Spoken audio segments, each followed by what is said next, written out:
আমি 17 বছর যাবৎ প্রবাস জীবনে আছি।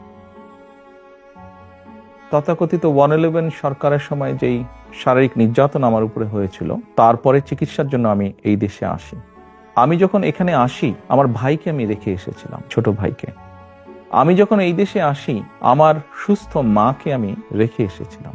একটি ঘর রেখে এসেছিলাম, যেই ঘরে আমি এবং আমার ছোট ভাই বড় হয়েছি, যেই ঘরে আমার বাবার স্মৃতি ছিল, যেই ঘরে আমাদের দুই ভাইয়ের সন্তানরা জন্মগ্রহণ করেছিল, যেই ঘরে আমার মায়ের বহু স্মৃতি ছিল, সেই স্মৃতিগুলোকে ভেঙে চুরে ধুলায় মিশিয়ে দেওয়া হয়েছে। যে ভাইকে আমি রেখে এসেছিলাম, সেই ভাই এখন আর নেই।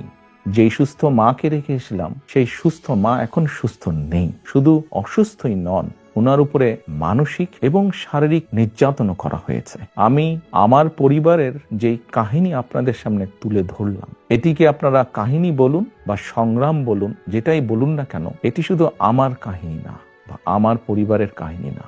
এরকম কাহিনী বাংলাদেশের শত না হাজার হাজার পরিবারের।